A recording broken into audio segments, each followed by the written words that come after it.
So I was watching this video, and this video has become very popular online now after because this girl was crying and talking about the cost of living. Let's watch it, and I'll talk a bit more about it and explain why the prices are going higher, despite what people think.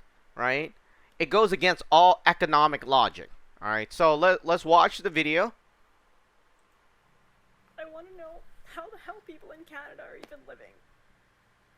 I generally consider myself a positive person.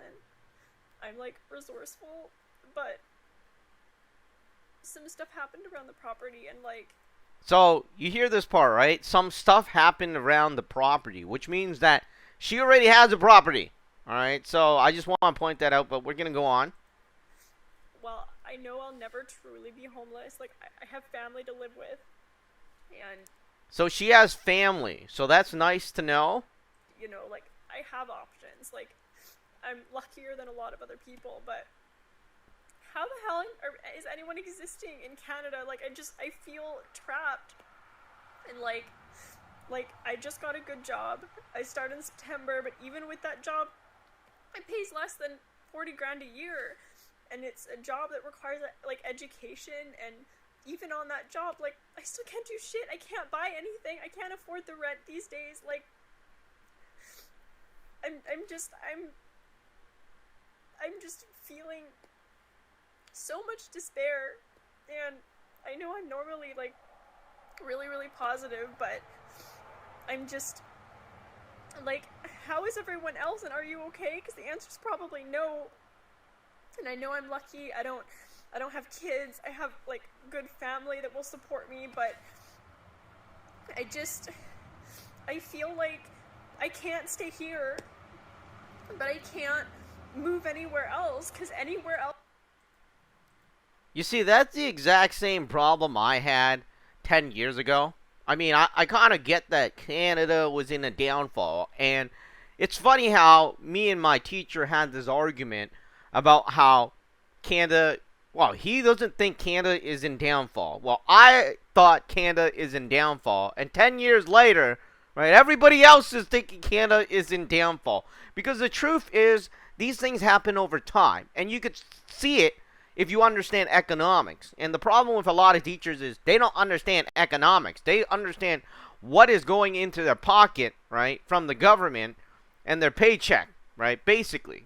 And essentially, if you did any economic studies in 2008, there was a great financial crisis. That's what they called it, right? The great financial crisis of 2008 that happened in the U.S. It barely affected Canada. Wink, wink. You see, the problem is it did affect Canada. They just don't want to tell you it affected Canada because Peter Schiff, right, which is probably one of the loudest economic forecaster that was talking about this housing crisis, and when it crashed, what would happen is that there would be huge inflation, or I guess what they were doing would cause huge inflation in the U.S., right? But his forecast was kind of wrong in a way because he was only forecasting in the United States. But the thing is, the United States did something very interesting, which is they shifted all of their inflation that which it would happen in their country, right? It would have happened in their country, but they were smart enough to say, hey, I'm going to ship this inflation worldwide, right? Think about that, right? Because they shipped it to Asia, they shipped it to Canada, they shipped it to other places, so they would not feel the impact. You see, that is the situation, right? When this housing thing started was pretty much after the financial crisis. And at first, nobody talked about it, right? They just thought, oh, the housing price was going up. That's about it, right? It started going up in 2014. Actually, it probably expanded much more in 2014. It was probably going up after 2010. I didn't look at it. I mean, I just graduated. So, anyways, I didn't look at it, and only started studying economics in 2012. So, anyways, by 2014, prices hit $1 million, basically. And they were talking about it like crazy, right? Everybody's a millionaire. And nobody said, we're having inflation. We're experiencing the inflation that was caused from the U.S., where they started printing money. And not just that, because The world printed money. They printed money to try to save the United States economy.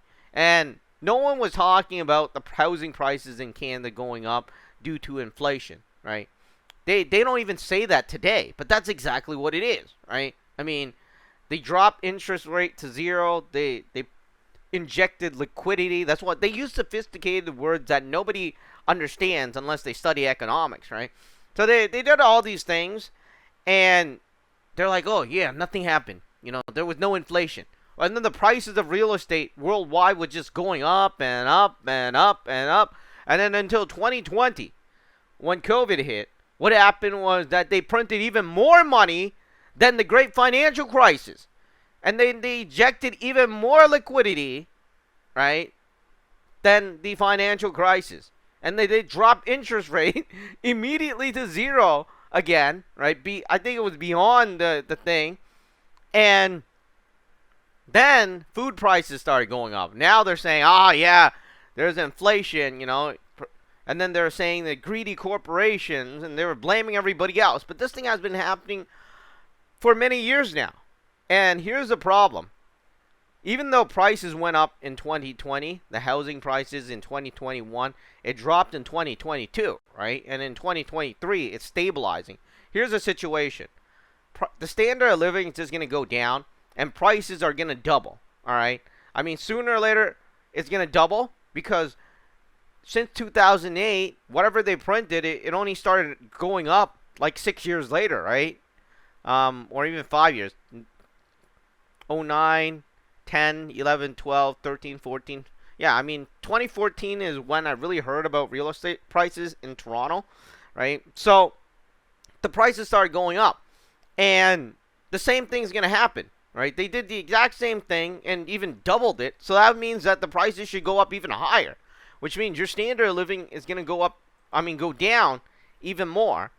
And obviously, some people survive while some people live in tents, right? I mean, everybody wants to be, hey, living independently. They don't have to put up with their parents. Well, you can't do that anymore. You have to live with your parents. That's just it. You can't afford it. And you'll see more and more people do that, right? And those people that can't stand like their parents or don't have parents, unfortunately, you're going to have to figure out how to live with other people, right? Or even outside of the major cities of Toronto. If you really want to be in Toronto or Vancouver and those places, right? What is going to happen is you're going to have to be like the best of the best. This is like survival of the fittest, right? The people that don't survive live in tents, unfortunately. But yeah, as brutal as this sounds, you see, here's the situation. That's what's going to happen. I mean, I'm only saying what I see because that's exactly what happened in 2008. I mean, people are expecting the housing prices to crash. People in 2008 were expecting the Canadian housing prices to crash. It didn't crash. All right. Well, the same thing's going to happen now, right? Sure, the housing price went down. And of course, when I say housing price, you got to separate this. You see, the major cities like Toronto, Vancouver, Montreal, those things are not going to have any meaningful crash, all right? As much as you wish that there was going to be some meaningful crash, there's not going to be any meaningful crash, especially in the detached homes, all right? So you want to separate all these things because the housing prices outside of the major city, outside of the Golden Horseshoe, is already going down a bit, but it won't crash down to whatever, like, really low levels, all right? It might go down another 100K, 200K, but it's not going to have any meaningful corrections. And some people want to believe that it's going to happen. But, there might be some places where they have to sell because the people that bought the house, right, they can't sustain the mortgage. But that doesn't mean everyone can't sustain the mortgage, right? I mean, there are dumb people and smart people. And there's a whole lot of smart people out there in major cities. And then there's a few dumb people, right? The problem with dumb people, they're usually the older generation that can't use the internet. Right? There's not many of those left, but they're dying off. And they bought the house when it was 50K, and they still think it's 50K, and they don't get it. And those are dumb people. But not everybody's dumb. So if a house sold for less, it just means you got a dumb person there. Because there's another house that probably won't sell for less. And unfortunately, the price, I think it's going to, in major cities, I don't think it's going to have any meaningful corrections. And outside of major cities, it's definitely going to have some corrections. I mean, when I look at not Vancouver, but Nova Scotia, you see how Nova Scotia is. People from Toronto, they were selling their houses for like 2 million, 1 million, 2 million, I don't know, 2.5 million, 1.5 million, and they're going to Nova Scotia to buy a house for $500,000. While the houses in Nova Scotia is already $1 million. And some of them are like 1.5 million. And why would you want to sell a house in Toronto for 1.5 million and then move to Nova Scotia and buy a house for $1 million? That makes zero sense, right? I mean, you go out all the way to the middle of nowhere. I mean, you might like the, you like the fishing and stuff like that, but most people won't do that, right? So those prices are gonna have to come down. These cities that nobody knows, and isn't in Ontario, but or like British Columbia or Vancouver rather, those prices are gonna go down. And when COVID happened, people were just moving left and right. They just want to go anywhere with a big house. Well, they're going to feel the impact because somebody needs to buy those houses to keep the value.